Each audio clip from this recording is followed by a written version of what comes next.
전능하사 천지를 만드신 하나님 아버지를 내가 믿사오며 그 외아들 우리 주 예수 그리스도를 믿사오니 이는 성령으로 잉태하사 동정녀 마리아에게 나시고 본디오 빌라도에게 고난을 받으사 십자가에 못 박혀 죽으시고 장사한 지 사흘 만에 죽은 자 가운데서 다시 살아나시며 하늘에 오르사 전능하신 하나님 우편에 앉아 계시다가 저리로서 산자와 죽은 자를 심판하러 오시리라.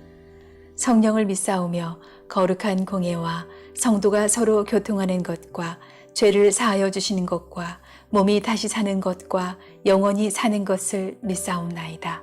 아멘.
이런 일들이 일어난 뒤에 주님께서 환상 가운데 아브라함에게 말씀하셨다.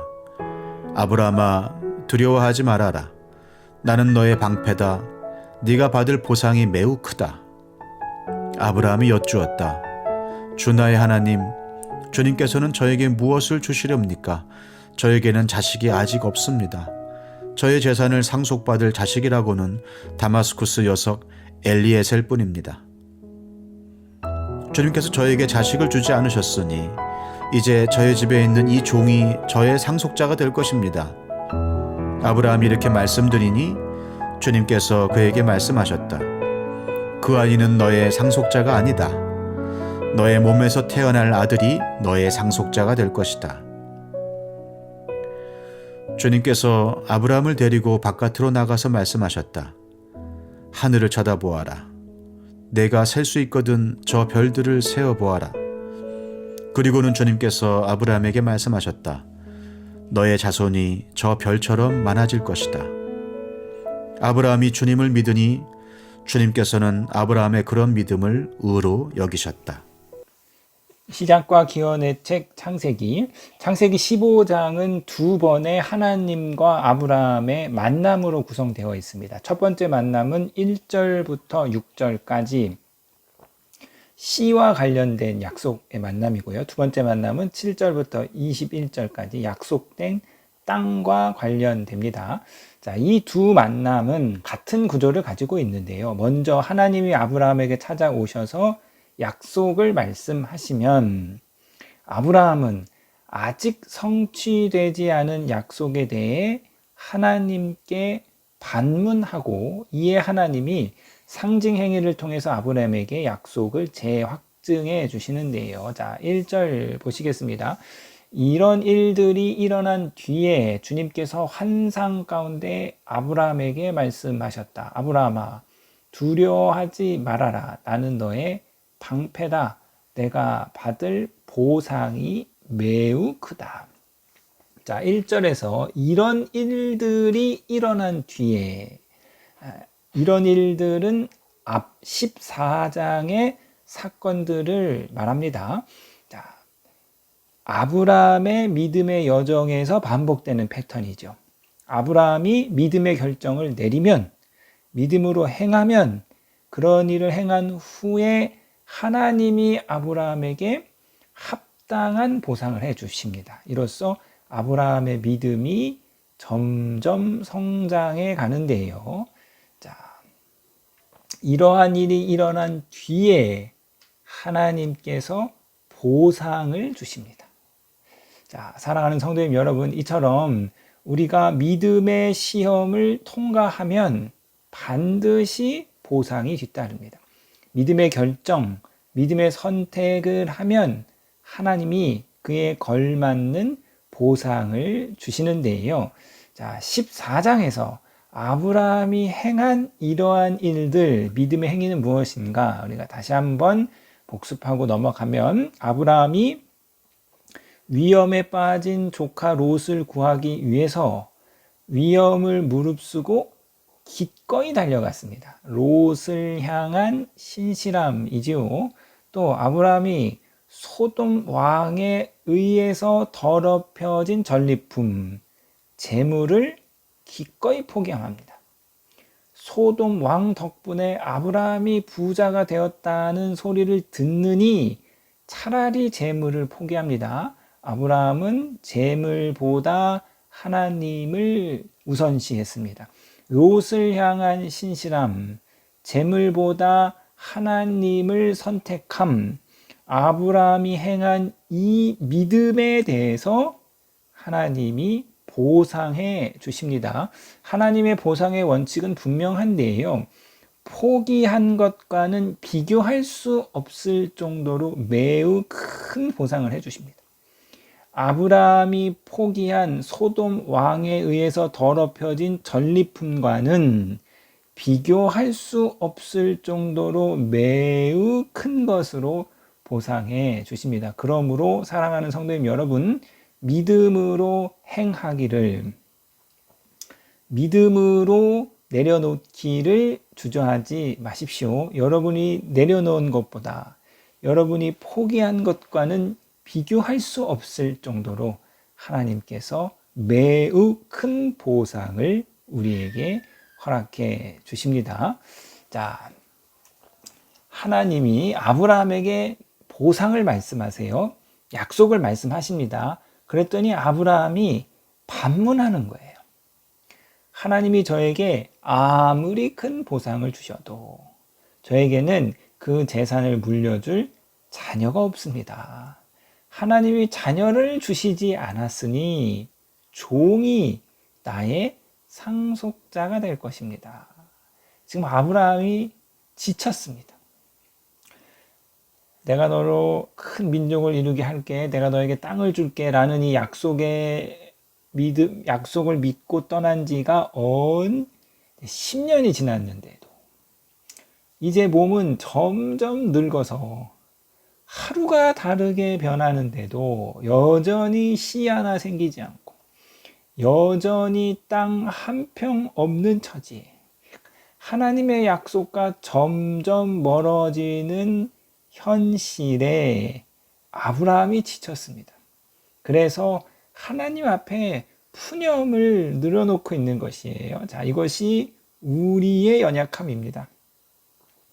약속과 성취, 그 긴 시간 가운데 우리는 탄식할 수밖에 없는 연약한 존재이죠.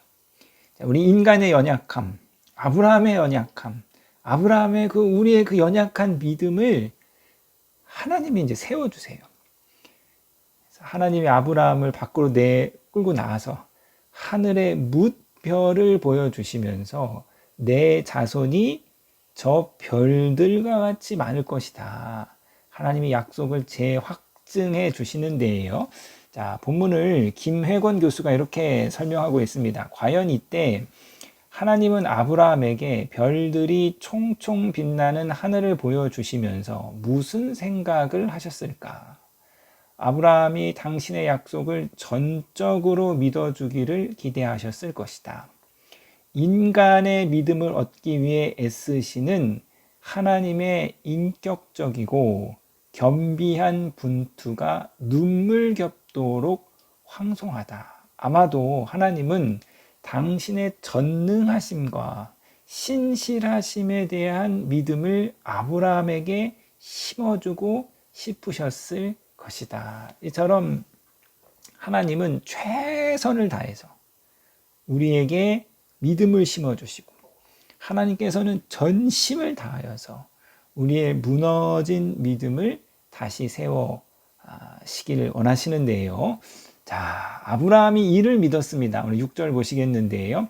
아브라함이 주님을 믿으니 주께서 아브라함의 그런 믿음을 의로 여기셨다. 자, 이 6절 말씀이 이제 믿음으로 의롭게 됐다라는 이제 이신칭의의 근간이 되는 아주 중요하고 유명한 말씀이지요. 자, 하나님의 이 진정성 넘치는 노력에 결국 아브라함이 마음을 열었습니다. 밤 하늘에 빛나는 무수한 별들을 보고 아브라함은 더 이상 늙고 무기력해진 자신의 형편을 보지 않고 하나님의 압도적인 전능하심을 믿게 되었습니다. 그리고 하나님은 아브라함의 그 전폭적인 믿음을 의로 여기셨는데요. 여기서 의는 히브리어 체다카로서 신실함의 뜻을 갖고 있어요. 특별히 언약 관계에서의 신실함, 언약 관계에 내가 충성을 다하는 것, 그것이 체다카입니다. 남편과 아내, 그 부부 사이라는 언약 관계에서 남편으로서 자기의 역할을 신실히 다하는 것, 그것이 의이고 의로운 남편입니다. 그래서 요셉이 마리아가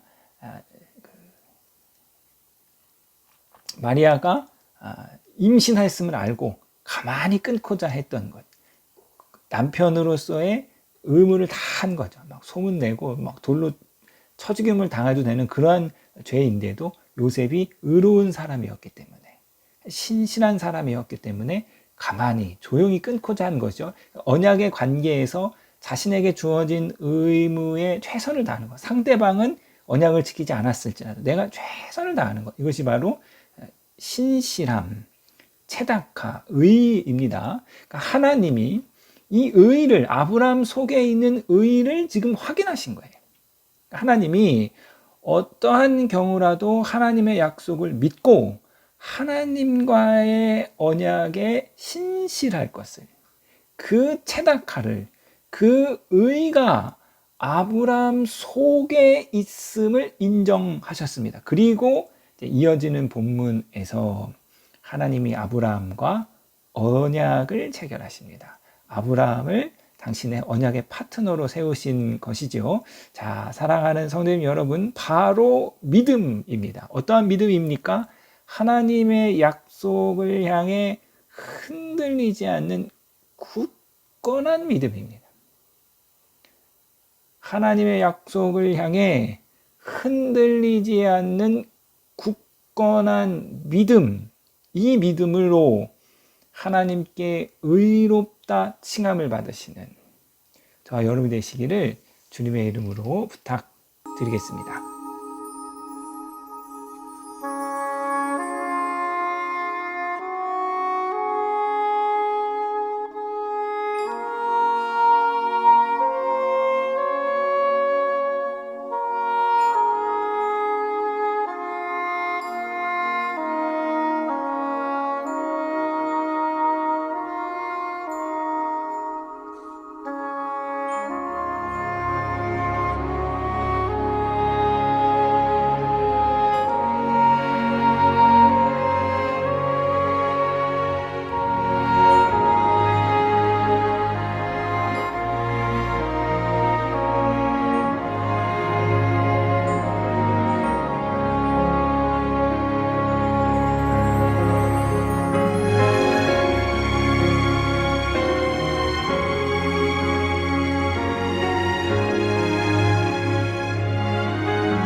하늘에 계신 우리 아버지여, 이름이 거룩히 여김을 받으시오며 나라에 임하옵시며 뜻이 하늘에서 이룬 것 같이 땅에서도 이루어지이다. 오늘날 우리에게 일용할 양식을 주옵시고 우리가 우리에게 죄 지은 자를 사하여 준 것 같이 우리 죄를 사하여 주옵시고 우리를 시험에 들게 하지 마옵시고 다만 악에서 구하옵소서. 대개 나라와 권세와 영광이 아버지께 영원히 있사옵나이다. 아멘.